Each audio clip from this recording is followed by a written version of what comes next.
آج ہمارے ساتھ ہیں ڈاکٹر سحر چاولہ. السلام علیکم ڈاکٹر صاحب. السلام علیکم. خیریت سے ہیں؟ ٹھیک ٹھاک. اور جناب ہمارے ساتھ غلام حیدر ثاقب بھائی. السلام علیکم صاحب.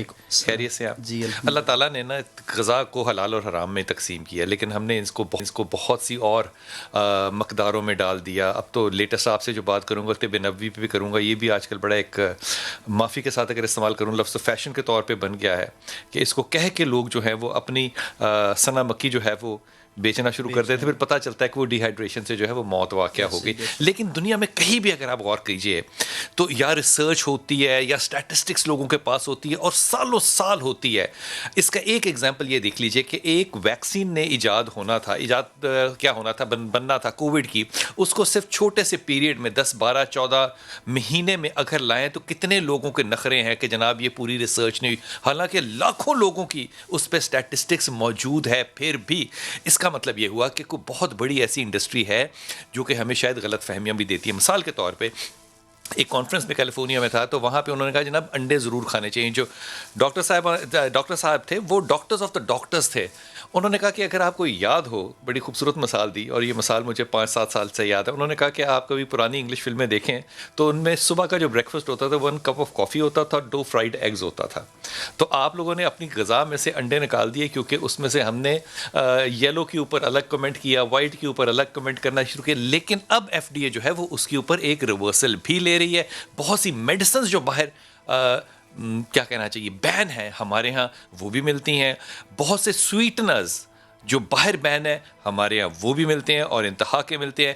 پھر تیسری چیز یہ کہ ایک آج کل جو بہت بڑا فتنہ تو نہیں کہنا چاہیے، ایک بہت بڑا جو ایک لکونہ شروع ہوا ہے وہ ہے امیونٹی ڈیولپ کرنے کا. راتوں رات 2 ڈراپس پئیں، صبح امیونٹی ڈیولپ ہو جائے گی اور آپ کو کووڈ نہیں ہوگا. کیا یہ باتیں صحیح ہیں غلط ہے یہ پوچھیں گے ڈاکٹر سحر چاولہ سے. ڈاکٹر صاحبہ سے زیادہ کوالیفائڈ ہونا دنیا میں ممکن نہیں ہے. ہو سکتا ہے اگلی دنیا میں اس کے زیادہ کوالیفیکیشن ڈاکٹر صاحب ہوتی ہے. ڈاکٹر صاحب بہت شکریہ آپ ہمارے ساتھ ہیں. ڈاکٹر صاحب سب سے پہلے تو یہ فرما دیجیے کہ اچھی غذا ہم جس کو کہتے ہیں کیا چیز ہوتی ہے اچھی غذا؟ قطب صاحب thank you so much for the introduction. دریا کو کوزے میں بند کروں گی. اچھی غذا از گاڈ میڈ فوڈ اور بری غذا از مین میڈ فوڈ. اللہ تعالیٰ مزہ نہیں آ گیا بات سن کے یار. جو خدا نے بنائی ہے اچھی غذا ہے، جو انسانوں نے بنائی ہے بری غذا ہے. پیزا نہیں کھانا، برگر نہیں کھانا، اب جگہ بتا زنگر نہیں کھانا. جتنے بھی ہول فوڈز ہیں، جتنے بھی گاڈ میڈ فوڈز ہیں جو سوئل سے اگتے ہیں، جو سوئل ہمارے پاس زرخیز ہے، جو درختوں پہ لگتے ہیں، جو اللہ تعالیٰ نے حلال جانور دیے ہیں، that is all good food eaten in moderation. زندگی میں نے کبھی سوچا تھا کہ اتنی آسانی سے یہ بھی تقسیم ہو سکتی ہے. واہ واہ واہ. ڈاکٹر صاحب جس چیز کو یہ ایک بات جو کہ ہم کہتے ہیں کہ اچھی غذا ہے لیکن اعتدال اس میں بھی ضروری ہے. ایک چیز ہم لفظ استعمال کرتے ہیں جس ہم کہتے ہیں جنک فوڈ نہیں کھانا چاہیے. یہ فوڈ تو وہ بھی ہے، پھر جنک کس کو کہتے ہیں ہم؟ سر جنک فوڈ کو جنک فوڈ اس لیے کہتے ہیں کیونکہ وہ جنک ہے. جنک کی اردو میں کیا ٹرانسلیشن ہے کہ وہ کچرا ہے. بالکل. جنک فوڈ بیسکلی ہمارے پاس ریفائنڈ شوگر، ٹھیک ہے، ہمارے پاس یعنی کہ گڑ کو چینی میں کنورٹ کرنا، گڑ کو چینی میں. اب گڑ جس پروسیس سے بنتا ہے اس کو آئرن ویسل سے گزارا جاتا ہے، اس میں آئرن ہوتا ہے اور آئرن کی اتنی افادیت ہوتی ہے، اس میں کاپر، میگنیشیم، مینگنیز کانٹینٹ کی چیزیں زیادہ ہوتے ہیں جس کی.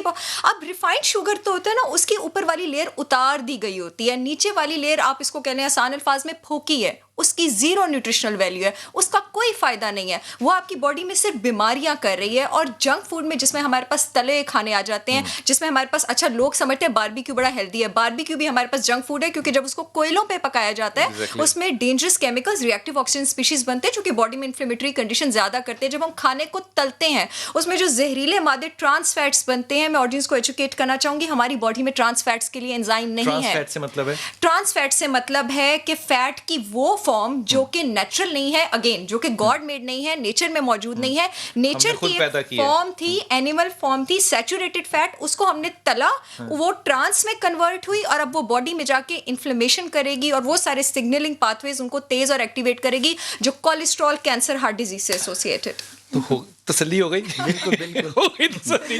اچھا اس بات کا جو ایک آسان مطلب ہے نا وہ کالر سے میں بات کرتا ہوں وہ یہ ہے کہ جناب اے جڑیاں تسی جا کے اچھنے مچھلیاں کھاندے ہو نا اے ساریاں انہیلدی نے. وہ مچھلی تو ہیلدی ہے لیکن جس پروسیس میں سے آپ گزارتے ہیں وہ سارا انہیلدی ہے. وہ باربیکیو کے اوپر جو لوگوں کی مت تھی وہ بھی غلط ہے کیونکہ ایک ریسرچ یہ بھی کہتی ہے کہ لانگ ٹائم یوزرز جو ہیں ان کے اندر کینسر بھی ڈیولپ ہوتا ہے. For what reasons I have no idea. Doctor صاحب